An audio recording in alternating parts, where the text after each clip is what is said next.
Maraming salamat po, Madam Chair. Pasensya na po kanina, medyo na-excite lang ako at medyo nadala ako ng emosyon ko na gusto ko na kagad magtanong. Pasensya na po.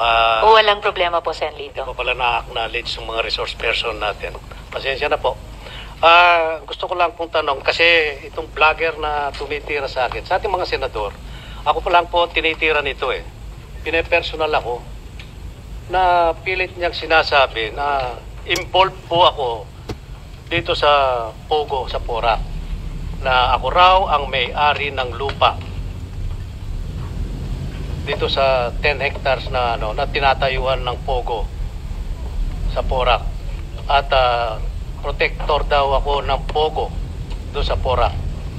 Siguro alam din naririnig din ni Mayor, si Mayor din tinitira din doon, at saka si Engineer. Nagkaroon na po ng nagkaroon na po ng hearing. Medyo mahaba lang po ng konti ito, Madam Chair, na kami ang protector ng Pogo sa Porac. Siguro naintindihan. Kasi si Senator Wing Gatchalian, nakita ko yung report mo sa balita.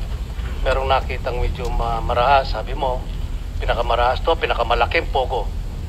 At ang tanong ko lang kay Engineer Glenn, ilan ba ang building doon sa doon sa 10 hectares na doon sa Porac?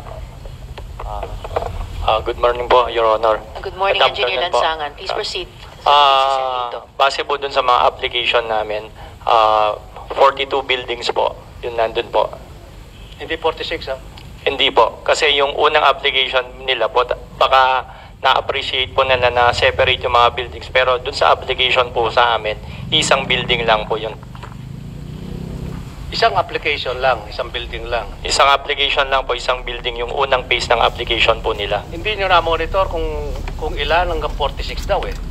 Daw Yung po kasing application po nila, Your Honor, bali tatlong phase po yan. So yung una po, yung sinasabi kong Thai Court Complex. Yung pangalawa pong application nila is yung 28 buildings. At saka yung huli po, yung 13 buildings po. Sinong original na may-ari ng lupa? Base po dun sa mga Tayuan ng Pogo ngayon. base po dun sa mga application sa amin po, yung mga Cruz siblings po. Bakit sabi ni yung South 99 yata kasosyo? Wala siyang kasosyo doon? Hindi ko po alam, Your Honor. Basta yung basis ko lang po yung mga application nila na submit sa office namin. Okay. Mayor, kay Mayor Jing, may mga kasama ka rito. Sino mga kasama mong nasa munisipyo ngayon? Assessor nandyan? Mayor Capil. And alam po ng Chair, Mayor, na gusto nyo rin sa hearing na ito makapagbigay ng presentation. Pagkatapos nyo po masagot yung mga tanong ni Sen. Lito, bibigyan daan po ng Chair. So please proceed po. Okay. Salamat po, Madam Chair. Mayor, tanong Apo. ko lang. Alam mo ba kung sino yung may-ari ng lupa na 10 hektarya? Apo, thank you po, Senator Lito Lapid. Ang may-ari po ng lupa sa Lagi South ay ang mga Cruz siblings po. They can check on the LRA, on the title of the lot there. Kaya po tinatanong ito, dahil itong isang vlogger dito, laging inuugnay po yung pangalan ko dito sa 10 hektaryang kinatatayuan ng Pogo na 46 na building. Ayun ang tanong ko, masasabi mo ba sa kapuluan nito, sa hearing na ito, ako ba ang may-ari ng lupang yan na dinidiin nila? Actually, it's very unfair to both of us, Senator. Pati po ako sinasabi niya na ako ang may-ari at may 50 million na bahay po ako doon. I categorically deny that.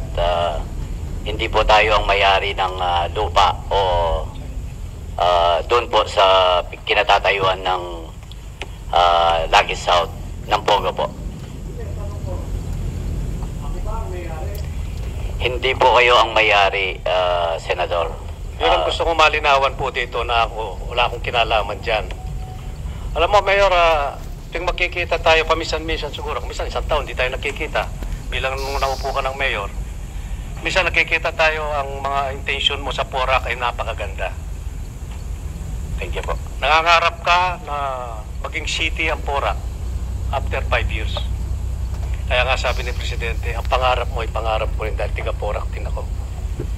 Ngayon, kasi po gusto kong patunayan dito sa hearing na ito, na po wala po akong kinalaman dito sa operasyon ng Pogo at hindi po nakapangalan ang lupang 10 hektarya diyan sa Pogong yan. Kaya po ako naghahamon dito. Kung ako napatunayan nilang kasali ako dyan, pwede ako mag-resign bilang senador. Dahil hindi ko po papayagan na masisira ang pangalan ko rito. 3 taon ako naging vice governor ng Pampanga, 3 terms ako governor ng Pampanga, maging 3 terms na rin po ako bilang senador dito sa pagkakasalukuyan. Siguro kung mapapala rin din ako sa 2025, Madam Chair, magiging port na ako dito, pero hindi ko sisirain ang pangalan ko rito.